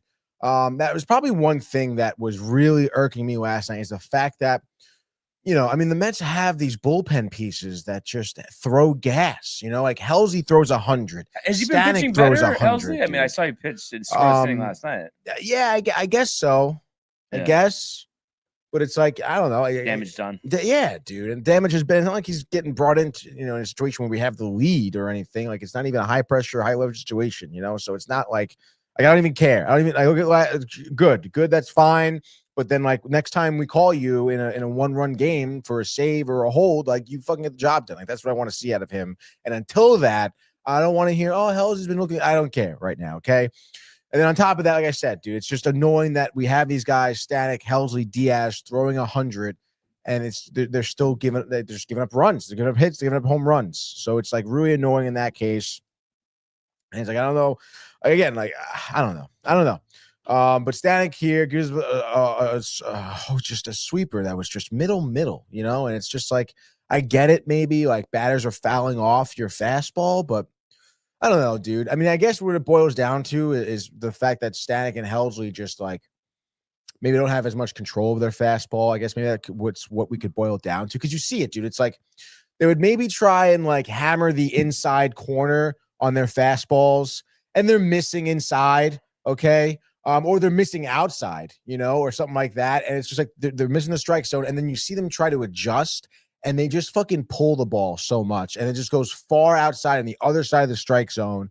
And it's like at that point, batters would probably at that point assume, oh, like maybe he's gonna try and throw off speed because he's down the count 3-1, and all this fastball has been balls outside the zone. So it's like, I don't know, maybe it's just that, and obviously the hell's the tip of the pitchers, whatever. At this point, like, you just want better production out of your bullpen. I know this doesn't really matter that much because it was really a starter that blew it in any case. But bottom of the ninth, they had opportunities here. Beatty leadoff single. Lindor gets walks. You end up having 2 outs, 2 runners on. So you think tying run at the plate, Juan Soto. Honestly, like Lindor, great at bat. Vientos had a pretty solid at bat. Soto, great at bat too. Hits this ball so freaking hard right at Suarez. But, it hits Suarez. Like, it hits him. Ball drops right in front of him. He picks up, throws to first. So it's like, that's kind of unfortunate, which was just absolutely rifled. It seemed like it could have went up the middle, probably for a base hit to score Beatty at that point. It is what it is, dude. Kind of tough. I mean, at the end of the day, you hate to blame one person. Obviously, the later in the game, you had runners in scoring position, and you couldn't get it done. But like, to me, it's just your starting pitching was just an absolute nail in the coffin, thorn in the side. And I don't want to hear people talking, like Pearson, other than that 5th inning, he was like, get the fuck out of here. And it's been like every fucking start, like for the past, 10 starts that Pearson has had. It's like, that's what it is. It's the 4th and 5th inning where he just absolutely implodes. And he still gave up, 2 runs in the first 2 innings, mind you. So it's not even like he was looking that great. And there's really no reason, no explanation why. Well, I mean, I guess the explanation is that he's at a career high this year for innings pitched. But it seemed that you cannot trust this guy now. He has clearly reached a tipping point, and you can't trust him at all. So it's like that's going to be a huge problem, huge question mark in terms of if you even want him in this rotation, come playoff time, come a wild card series, because you really you got no trust in him, dude. Like, this is he's a walking 5-inning starter with 4 earned runs. Like, that's what you're anticipating from him. And it's like, I don't know, you're doing the piggyback thing with Minaya and Holmes, and it's like, I mean, you don't have the depth here to do it with Peterson too. I mean, Jesus, dude. And I don't know. I mean, obviously, a lot of question marks with the pitching still. So I don't know. I guess you got to kind of move on next game, figure it out. But in the back of your mind, you have this massive hole in your rotation. And it's like, are these rookies gonna fill it? You got Tong pitching tonight, I think. Are you worried he's gonna get hammered? Or I mean, yeah, last time out, not good, not 1 inning. Right. 2 outs, I don't know, 4 runs, whatever it was.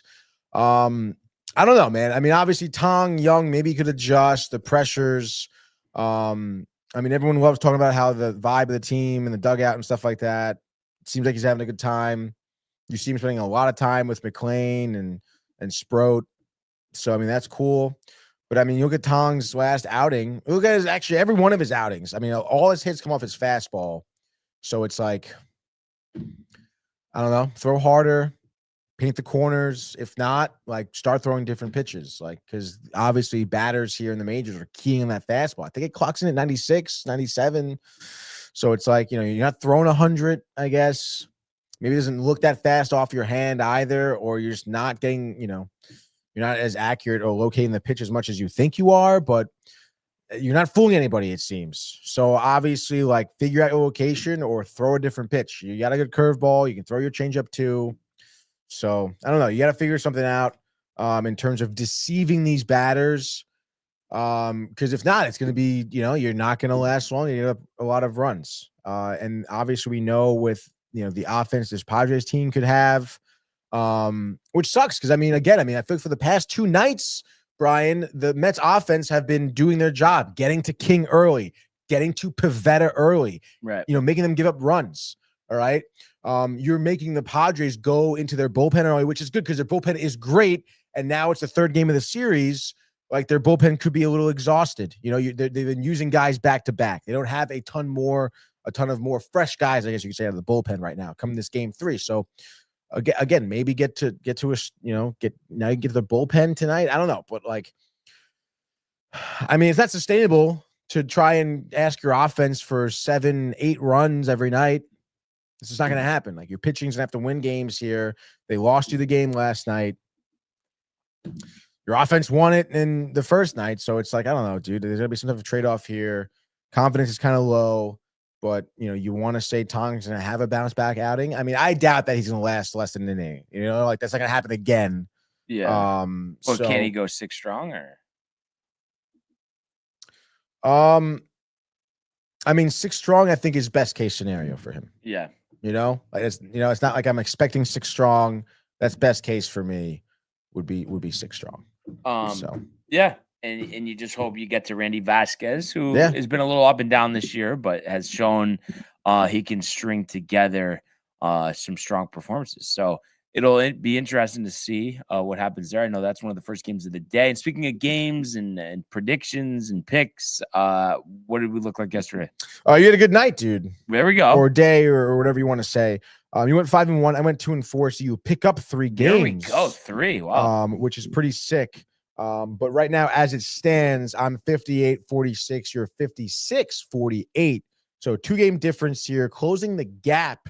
And I guess, we'll see how you pan out today, dude. Let's go. Mm-hmm. And then who picks first? I'm forgetting. I think you do. Okay. All right. So let's strike up the music. Another MLB 6-pack pick segment brought to you by Velvet Llama. Ride the cool wave and ride your number 1 starter, Max Fried, tonight in Maryland, Baltimore, Maryland's Camden Yards. And you have a pitching matchup of Fried versus Povich. And I am going to say, just off the bat, Max Fried absolutely dialed 7 strong, 7 scoreless, 7 strikeouts. I think he's dialed from day one, from the first pitch of the game. And I think the offense early, often Aaron Judge at Camden Yards, we know he'll hit number 49 and 50, which is kind of something. So that would be his 4th 50 home run season, which is kind of crazy. So I think it's a laugher. Stanton going deep as well, left-handed starting pitcher. So at the end of the day, I think it's the Yankees winning this game 8-1. So we're going to say the Yankees and the over. Yankees over. Got it. B. All right, dude. Let's do it, dude. Why not? Not messing around. Let's go to the Mets, baby. Mets Padres, yes, here. Game 3. Capping off their regular season series here. Mets trying to win it. Jonathan will be giving the ball here. I mentioned his last start. Not great. Bounce back, certainly.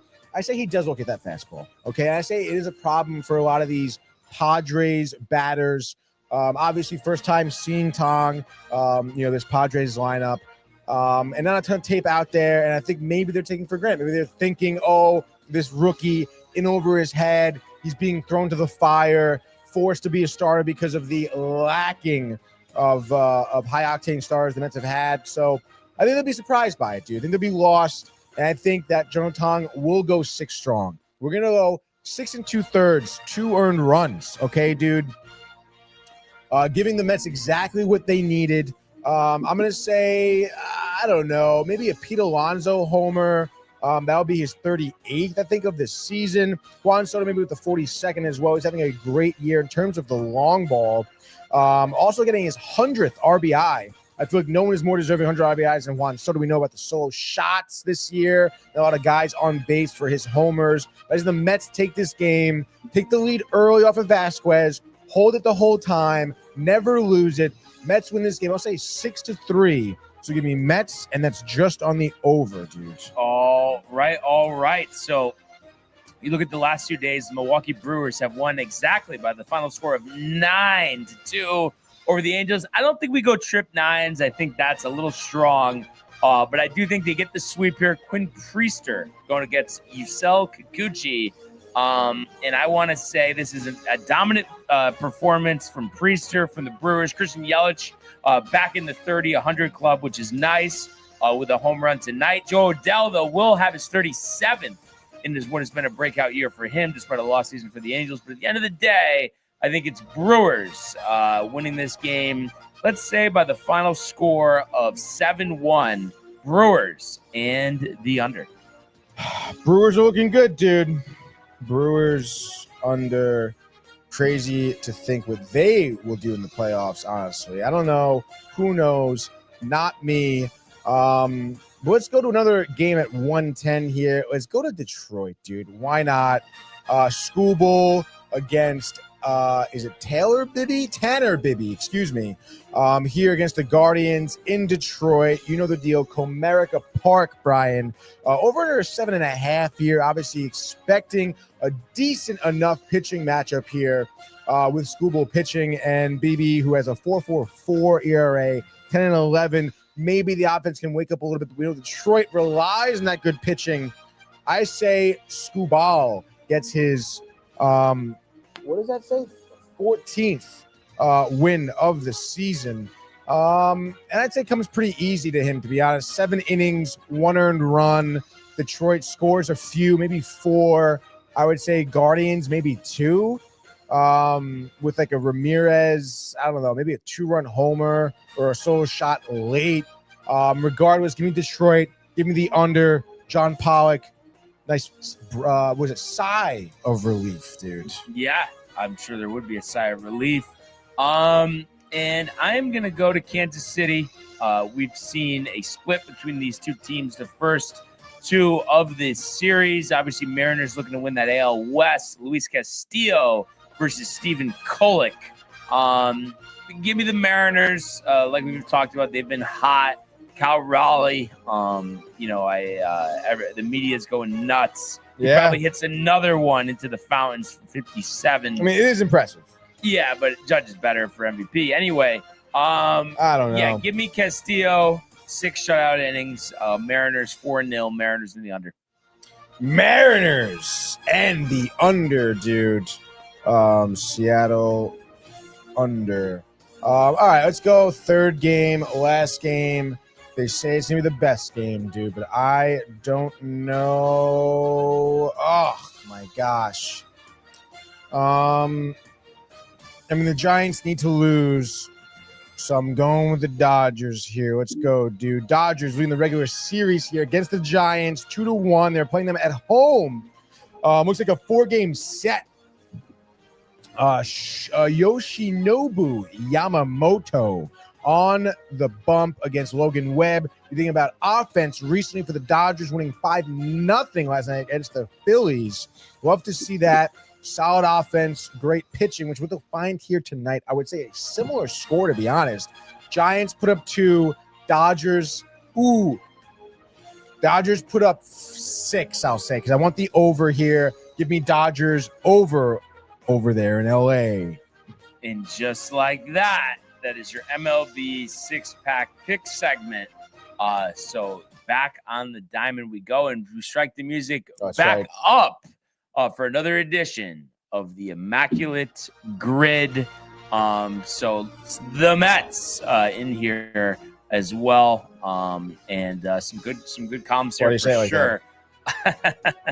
But I was gonna say, so for the Mets, I always go with Josh Tolley for Blue Jays and Mets. We can do that. Josh Tolley, 2%, dude. We can do Trevor Williams for Pittsburgh Mets. So I had Ali Perez at 2%. Do we think Williams is less? So tough, right? I don't know. I know, right, dude? In the percentages yesterday, I wasn't too, but that was football. Your call. Let's go. Let's try Trevor Williams. That's right. 0.2. 0.2, dude. And then I had Lagares in center. Juan. Yeah. Yeah, it sounds about right, I guess. I mean, I was gonna say McNeil because we were talking about him, but it may be probably more than that. Just playing. And then we can do. Do you have anyone for Cards, Blue Glass. Jays? Who are you gonna do? Mark DeRosa. Yeah, go DeRosa. What was Troy Glass? 3%. 3%. Okay, there we go. And I had Ankiel in center. I'm trying to think though. Did Oscar Taveras play center? The guy who got killed in the car accident, didn't he? Yes. Let's go on the limb here. There we go. There we go, dude. Yeah, that was better. And then what did you have someone for Pittsburgh, St. Louis? No, I was struggling with that. Marte, no, Pham never played. Did Pham ever play for St. Louis? No. Yes. Yes, he did, right? Yeah. I thought could be high, but I don't really know anybody, to be honest. So. 9. Not bad. The war, dude, the career war. Yeah, and then I had for the center field 40 career war, I had Ichiro. Nice, dude. 3%. And then Garrett Cole for 40 career war for the Pirates. Oh yeah, Garrett Cole. And then I had Clemens, but he was high for the 40 career war. I was just trying to think if David Wells has a 40 career war. I don't know if he does or not, dude. Roberto Alomar.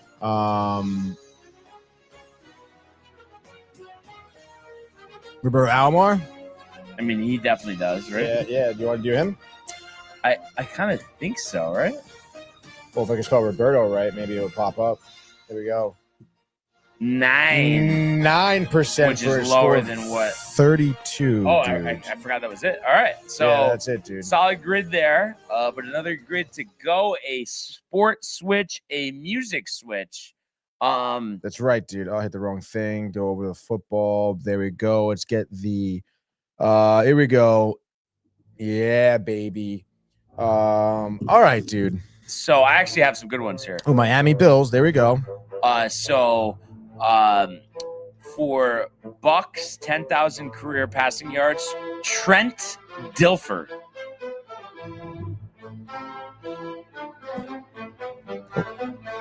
%. And then for Bills, 10,000 passing yards, Tyrod Taylor. Tyrod Taylor. Oh, Bills 10,000. Tyrod Taylor. And then you helped me out with this one the other day. Yeah, I don't know why this picture's like that. Right. So right next to him to the left there for Niners Bills, Marquise Goodwin. There we go, Tony on that one. dudes. 2%. And then for Bills Dolphins, Frank Gore. I was trying to think if there. Ooh. He's 11%. I was just trying to think if there was anybody else. I was trying to think about it, but nobody really came to mind other than Ryan Fitzpatrick. I don't know who would be higher. What's your guess there? Gore with 11 or Fitz if he's lower? I would think Gore with 11, right? Or do you think people with Fitzpatrick don't think Bills?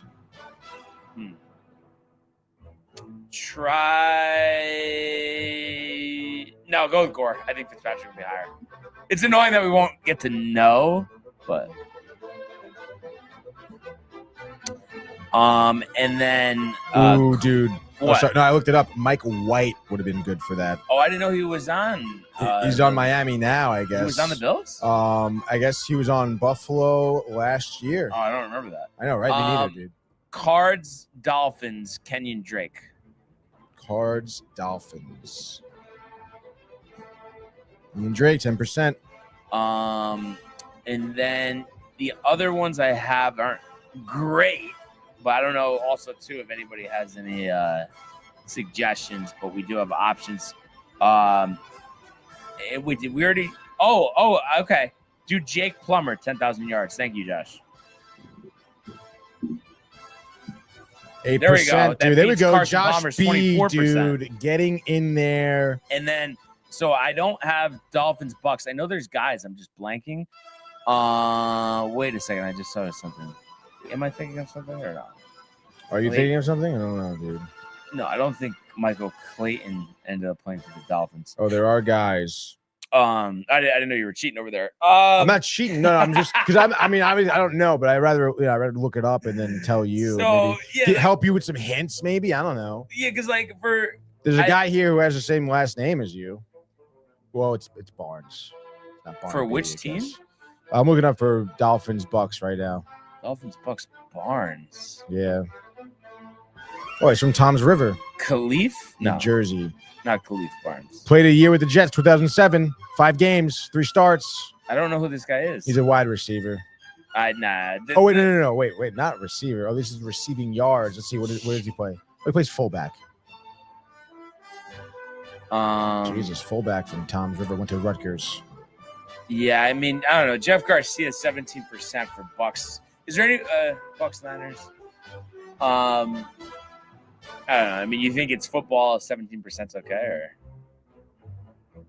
It's up to you, dude. I mean, it's your grid right now. I don't know. It's just annoying. I wish I could think of more guys, and there's just I feel like I'm missing somebody so obvious for what? Bucks and the Dolphins. Not Barnes, but there's somebody else. There's a couple of guys. There's definitely one guy that is. Too. Yeah. I was saying he's pretty obvious. But he's probably high. Probably high. But I don't know. I guess it's like just fill it in, right? Do you wanna? Yeah. Okay.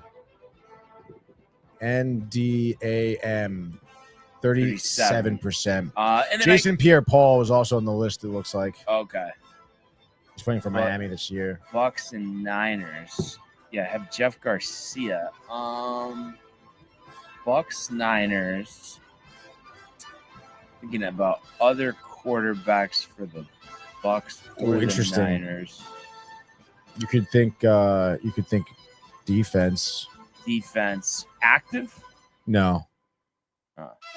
But like Jeff Ulbrich? Is he?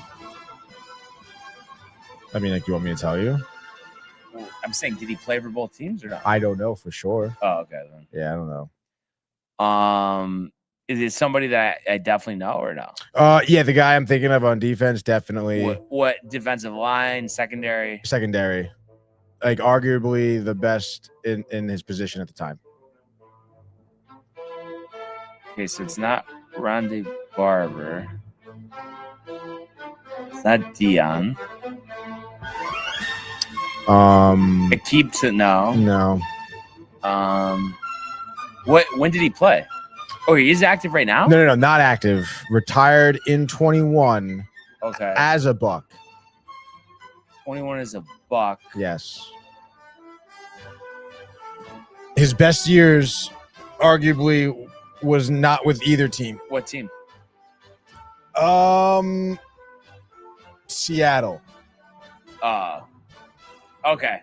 Richard Sherman. Yeah. Do you think it'd be too high? Or you want to just rip I it? mean, probably better than Garcia, I think. 21. No, it's not. Wow. Okay. And then The Cards, percentages, Bucks. dude. Yeah, Cards Bucks. The only guy I have is Cards Niners. Cards Niners. The only guy I have is Anquan Bolden. I was just trying to think if there's what is it showing you? Anybody that I would know besides Bolden or Anquan Bolden.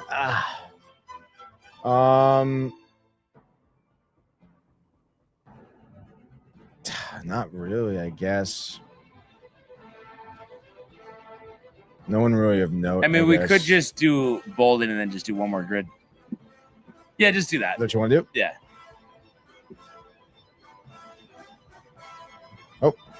Oh no, is this frozen? What's going on here? There it is. 50%, dude. Bang. But what was it? What, 149. We were Not under bad, 100 dude. yesterday, right? Yes. Josh B, another. These are tough. Looks like could have been Colt McCoy, Joshua Dobbs, Michael Crabtree. You want to do another one? Yeah. All right, let's get another one going here. Let's go previous grids. 786 we could do, it looks like. That was on Saturday, I guess. Bang. Looks like it, dude. Okay. Actually, let me Made pause. a field goal. Interesting. Okay, this is good. All right. This is good. Bills Broncos. Reen Lindell for the Bills. Just try Lindell. Bills field goal. Bills field goal. Reen, like Or just do R-I-N. Lindell because I'm not even sure exactly how to spell it. It's like Ryan Lindell. Yeah, that one. Oh, interesting. 2%. Bang. The Lions, Matthew Wright. On the right. Right, like R-I or W? No. Okay, wow. Jason Hansen. Fuck, I can't believe I messed that up. 18%. That's annoying. Okay. The Cards. Is it Graham? Or is it? Oh, do Catanzaro. Cat, C-A-T. Chandler. Catanzaro. 4%. Nice, 4%. Okay, Bills, Falcons, Peerless Price. 21%. Falcons, Cards, former Jet great, John Abraham. Nice. Travis Henry for Bills and Broncos. Travis Hendry. All right. Broncos, Josh Reynolds. Broncos, Lions. 8%. Broncos and the Cards. Jake Plummer. Wow, another Jake Plummer. That's a big one. Okay. And then let's see. Falcons, Lions, Joey Harrington.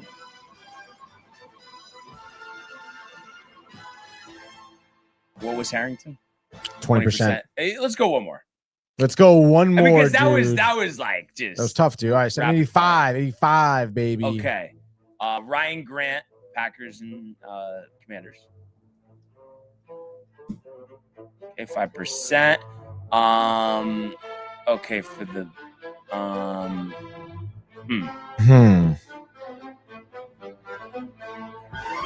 for the Vikings and the Packers.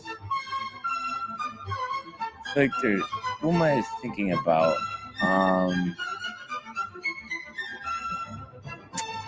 Al Harris. Al Harris. Yeah. 2011 Al Yeah. Harris.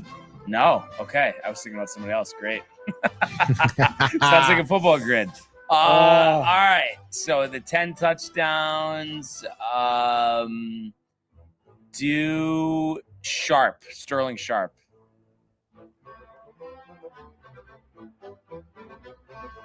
It's 14. Okay, the Lions.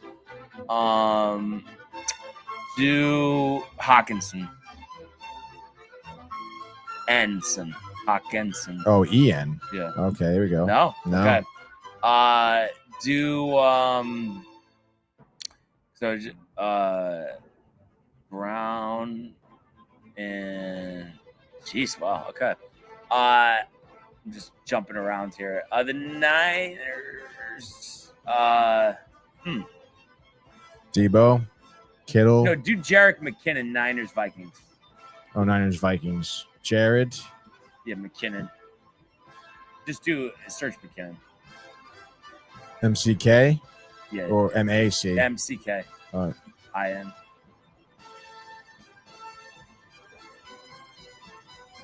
Jerick.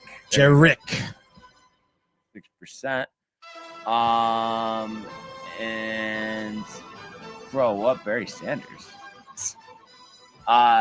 Okay. The 10 touchdowns. Why am I blanking on?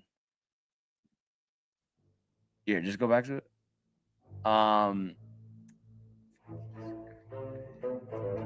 The other guy, not Al Harris.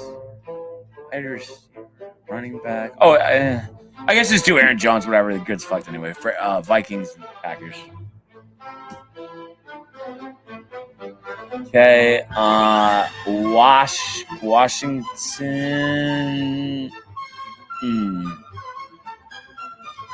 Washington Niners. And reset.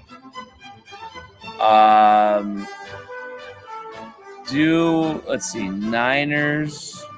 Do Ayuk. Try Ayuk maybe for the touchdowns. Let's do Brandon. Oh.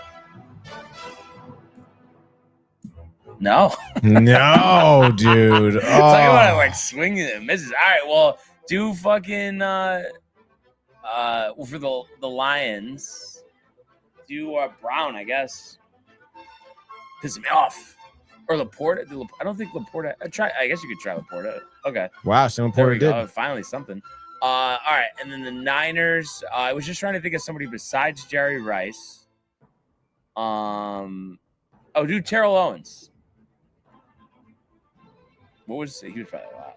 16. Oh, okay. All right, and then Vikings Lions.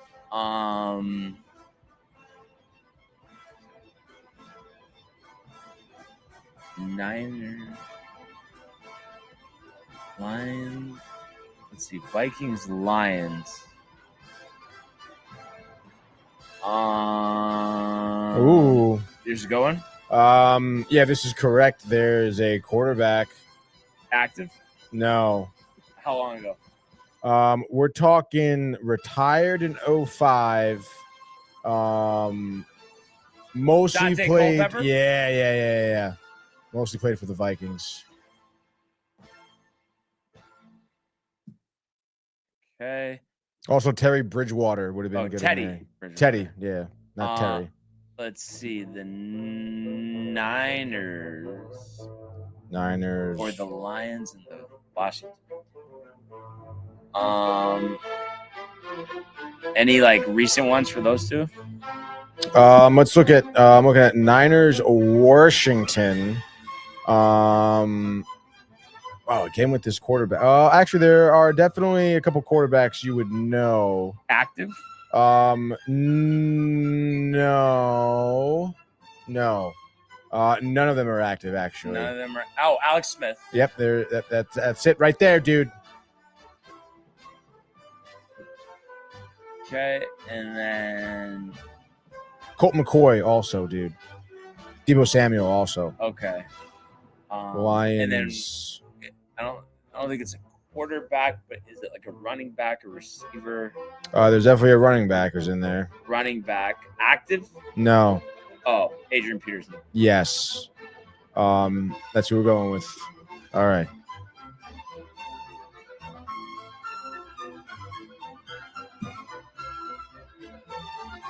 $65% for Peterson. Just go Jeez. over. You sure, dude? Yeah, you get kind of crazy, dude. All right, yeah, I guess Just one more. I just want to get like an actual number, not a swing and a miss. All right, dude. Here we go. We got Jets involved. All right. Okay, so the Jets is always the easy one. All right. So Jets, Bills, Frank Gore. Okay. 5,000 rush yards. Let's see. Tomlin? No. Well, that's what I was kind of thinking. Tomlinson? No, Thomas Jones. Thomas Jones. I gotta type a lot of Joneses. Thomas Jones, like the TH, you think? Or there it is. 3%. Okay, 5,000 rushing yards. Priest Holmes. Wait. No, Le'Veon Bell.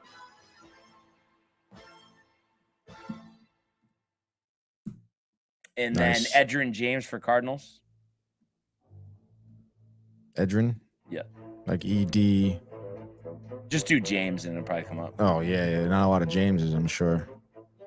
Oh, wow. First one. Bang. Yeah. Because I think for the category, they put it towards it.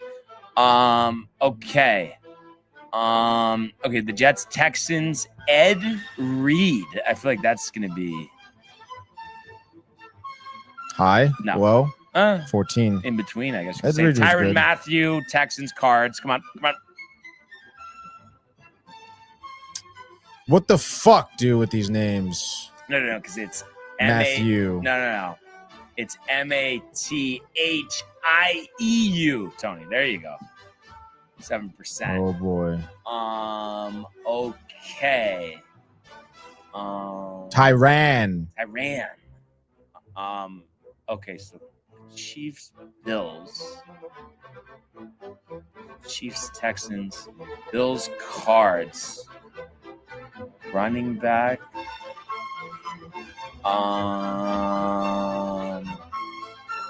Matt Prater.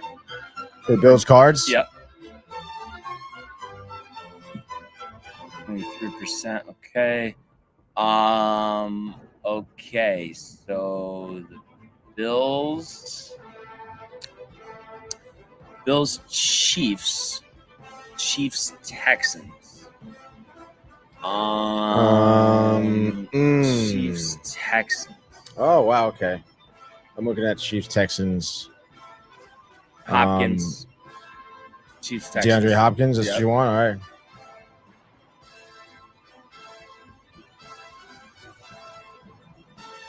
$9. Okay, and then Chiefs, Bills. Matt Amendola would have been good for Texans, Chiefs. They probably were way better. Okay, it's not Barkley.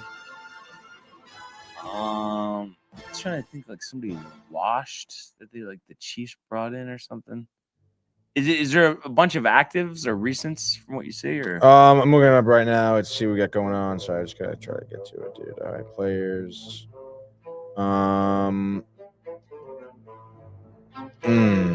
Is it older? Looks like it, dude. Not a ton of players in general, and it looks like nobody who is active. Jesus. Anybody that you've heard of?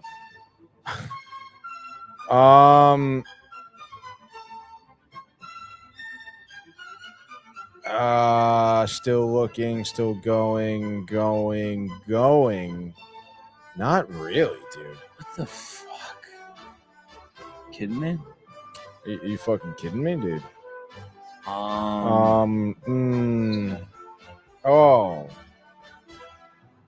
There's gotta be like a running back or something. I mean, there's running backs. That anybody you've heard of, like one guy. Let's see. Going back up to running backs here. Not really.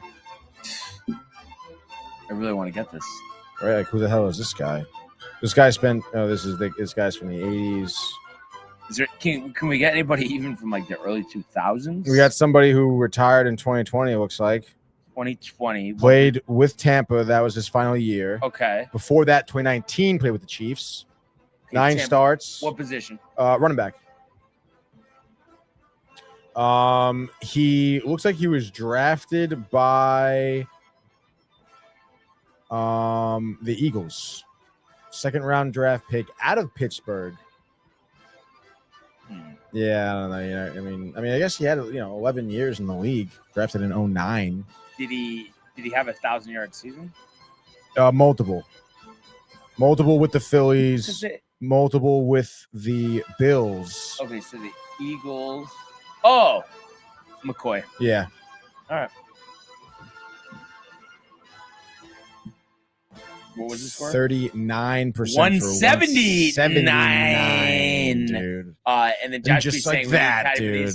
I know I've been like leading the charge, and I know I keep saying this every day, Tony, so I'm gonna keep saying it, but I really do like the mix up with the football grids. Because I feel like baseball, bum, bum, bum, bum, bum. Football, you really have to think about it. And I feel like it keeps the mind sharp, and it's like for our generation, instead of the crossword puzzle with the eyeglass, people. This is great. I can do these all day. People do the crossword, the word search. People all use the jumble. All day. People do what else? Do Sudoku. Okay. Yes. People use what was that? Wordle even. And that good grid. Yeah. All right. Yeah. Really exercises the mind. Exercises the mind. But yeah, what a show today, huh? Yeah, that's right, dude. What a show is right, 2 dude. hours. The early bird special. So yeah, I'm ready. The water bottles. I'm ready for this golf tournament. The tea time. And I'm ready for another Yankee win tonight in Baltimore. Let's go! Can't believe a week from Sunday is the last Sunday of the Major League Baseball season. Kind of crazy, dude. Would you look at that? I can't believe it. Yeah, but obviously, big show ahead of us tomorrow. Picks with the TCA. We have pick of the litter. Obviously, we'll recap the dumpster fire of a football game we have tonight. Maybe a little college football sprinkled in. And then the weekend baseball situation. So it's going to be nuts. So definitely tune in. Back to normal time. 10 a.m. But yeah, thank you all for waking up a little early with us today. And continuing to comment, like, and subscribe. All of the archives on the YouTube page, Tony Malcolm, Renee, and Jane Costume, the merch at downtimetv.com. We want everybody to enjoy the day, enjoy the games. Let's go Yankees. Let's go Mets. And we will see you mañana. Hey guys, Tony here from Downtime TV checking in. I want to thank all our fans out there who's been liking, subscribing, sharing our content. You guys are the best. You guys are our bloodline. You make us love what we do. Thanks again.